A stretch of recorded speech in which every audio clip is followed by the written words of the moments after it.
All right, let's dive right in, folks. Are you ready for the Spanish Super Cup final? It's Real Madrid versus Barcelona, and I know you guys want all the insider info. Yeah, Well, we've got a report here from ASUSA. great source. It's got some potential starting lineup insights, specifically for Real Madrid. What do you make of this report? Well, the first thing that jumps out is that Real Madrid's taking this match seriously. You know? Yeah. They're going all out, which is interesting because, it's not the biggest title of the season. Right, so there's like more at stake here than just the trophy. What do you think it is? I think it's about sending a message, right? Okay. A win against Barcelona. I mean, that's their biggest rival. Yeah. Huge statement.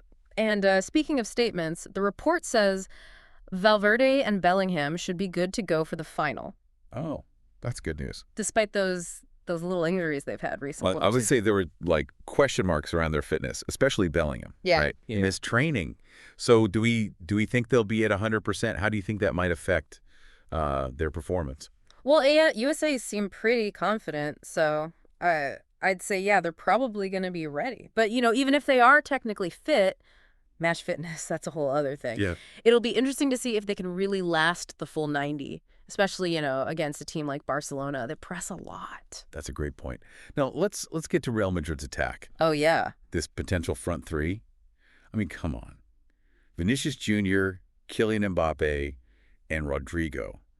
That's scary good. On paper, right. But how will they actually work together? That's a lot of individual talent, but can they be like a cohesive unit? What do you think? Oh, it's a fascinating question, isn't it? Yeah. I mean, you've got Vinicius, who can, take on any defender. You've got Mbappe with that incredible speed, and then there's Rodrigo and how versatile he is. I think the key is going to be finding the right balance, Right. Will they rely on those like moments of individual brilliance, or will they try to, build up those intricate passing moves? Barcelona's defense is definitely going to have their hands full, huh? No doubt about it. Imagine trying to stop those three. They're going to need to be super disciplined, organized, communicate well. Okay, now moving on to the midfield. As USA says, Eduardo Camavinga is probably going to be the anchor, with Valverde and Bellingham sort of flanking him. That's a midfield that seems like it can defend and attack. What do you think? Yeah, that Camavinga's role, that's going to be vital. He'll need to shield the defense, break up those Barcelona attacks, and then, start those transitions for Real Madrid. Okay. And then you've got Valverde bringing that energy, box-to-box dynamism. And Bellingham, his passing range, vision, he can unlock any defense. And we can't forget about Luka Modric. Oh, yeah, the maestro. The report says he's back from being sick and he might not start. But having him on the bench, that experience, that could be a game changer. Do you agree? 100%. Modric, he can control the tempo, create chances. He can bring that calmness in the later stages of a match. Having him available at all, that's huge for Real Madrid. Seriously, it's almost unfair how much talent they have. Well, that's the sign of a great squad, right? Depth and ambition, that's how you win trophies. Yeah, you're right. Okay, let's shift to the defense now. Looks like Ferland Mendy is going to have to mark Barcelona's young star, Lamine Yamal. Oh, that's going to be a good one. That's going to be a key battle, don't you think? Oh, yeah. Yamal's, he's the real deal. He is fast, great dribbler. Mendy's a solid defender, but he's going to have to, really be on top of his game to contain that threat. And at the center of defense, Real Madrid has Aurelien Tchouameni and Antonio Rudiger. They're both so strong, especially in the air. Yeah, those two, they're going to provide a really strong base for Real Madrid defensively.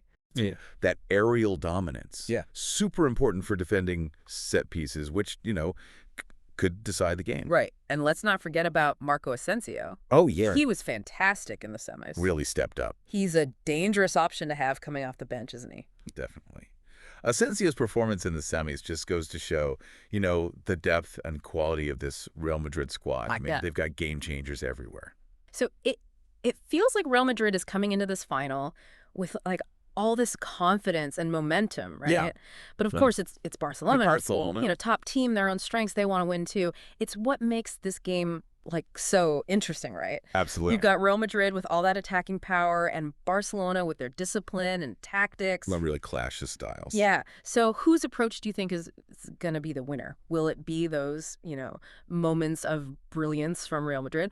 Or can Barcelona shut them down with their organization? $1 million question right there. Yeah, but okay, hold on. Let's not get too carried away talking about Real Madrid. What about Barcelona? What are they, like, good at? Who are their key players? Fill us in.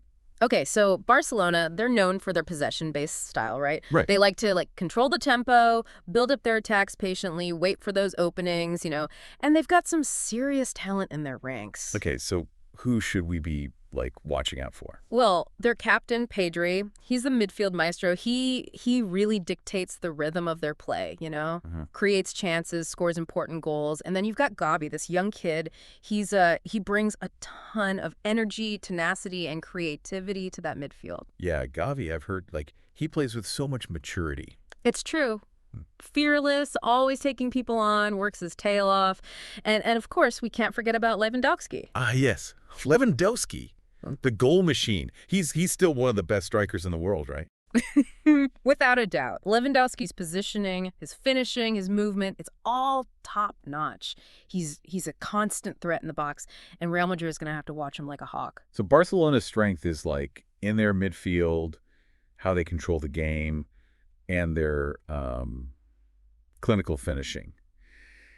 Tactically, how do you think they're going to approach this match? I think they'll try to frustrate Real Madrid, deny them space, force them into making mistakes, and then boom, hit them on the counter. Right. They'll rely on Pedri and Gavi to kind of set the tempo, and then Lewandowski to finish off any chances they get. So it's going to be a real tactical battle then. Oh, yeah. Real Madrid wants to attack. Barcelona wants to control and counter. And the midfield, that's going to be key. Whoever controls the midfield, they'll probably win the game. It's interesting, right? Because both teams have, these opposite styles, but they also have, similarities. I see what you mean. They both have these amazing midfielders. They both got these clinical finishers.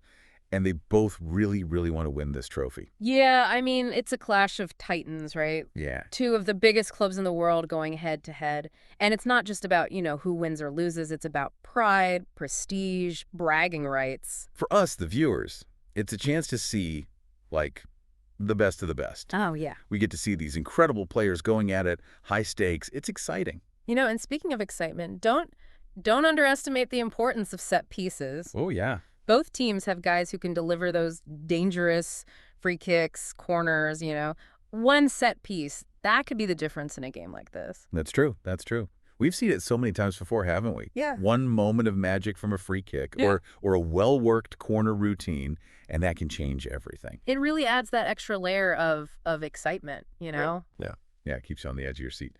Okay, we've talked a lot about the tactical stuff, but what about the mental side of it all? Yeah. How do you think these players are feeling going into a match like this? Oh, the pressure must be immense, Yeah. It's a Super Cup final, two huge rivals, the whole world's watching.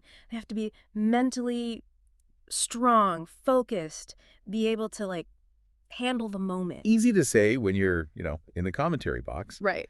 But being out there on the pitch, all those people, all that noise, the expectations, it must be so intense. Absolutely. And that's why experience is so valuable in these big games. Yeah. Guys like Modric, Benzema, Busquets, they've been there, done that, right? Right. They know how to handle the pressure, stay calm, and make a difference when it matters most. So having those veteran players around, it's almost like a calming influence. Absolutely. They can offer, guidance, support, reassurance, especially in those key moments when, the game is on the line. It's incredible how much goes into getting ready for a match like this. It's more than just running around. It's not just, being physically fit and understanding tactics. It's also about being mentally tough and having that emotional intelligence, right? It's the total package. That's what makes these top players so special. They've got the talent, the work ethic, and the mental strength to perform at the highest level. So everyone listening, when you're watching this Super Cup final, we want you to keep all of this in mind. Yeah. Watch the tactical battles, the individual matchups, the mental game, and see how those veteran players, influence things. And don't forget those set pieces. They could decide the whole thing. Exactly. We've given you a lot to think about, but we don't want to spoil everything. Spoilers. You've got to watch the match, see what you think, come to your own conclusions, right? That's the beauty of football, isn't it? Yeah. Endless possibilities. Okay. Anything can happen. Okay, but before we let you go, we've got one final thought for you to think about. We've talked about the players and the tactics and even like the mental side of things. But what about the bigger picture? What are the storylines that really grab you? Ooh, good question. I think for me, it's the battle of youth versus experience. Yeah. You got these young stars like Vinicius and Mbappe and Yamal. They want to like prove themselves on the biggest stage, and then you got the veterans like Modric, Benzema, and Busquets. They want to add another trophy to their collection. Yeah, it's almost like a changing of the guard, isn't it? Yeah, yeah. Like the young guys are challenging the old guard, Mm. and it'll be really interesting to see who comes out on top. Oh, for sure. And then you've got the coaches, right? Ancelotti versus Xavi. Ancelotti, he's the experienced one, all those trophies, and then you've got Xavi. He's young, ambitious. He's trying to like build his own legacy at Barcelona. So it's two different styles, two different philosophies, Mhm. but they both really want to win. Yeah, and we can't forget about the history between these two clubs. Real Madrid, Barcelona. I mean, they've been rivals forever. Every time they play, it's like another chapter in this never-ending story. It's bigger than just football, isn't it? Way bigger. It's history, it's culture, it's like identity, Mhm. and that's what makes this Super Cup final, so special. Yeah, it's more than just a game. It's an event. So as you guys get ready to watch this epic matchup, remember, it's not just about the skills and the tactics. It's also about the stories, the emotions, the history. This is like a clash of titans. Yeah, and don't forget to just enjoy it. This is football at its best, and we're lucky to be able to watch it. We've given you guys a lot to think about, a lot to watch for, and hopefully you have a better understanding of why this match is so exciting. Now it's time to just sit back, relax, and enjoy the game. Thanks for joining us for this deep dive into the Spanish Super Cup final. We'll be back with more deep dives, all sorts of interesting topics. Until then, keep on exploring, keep on learning, and keep those brains working.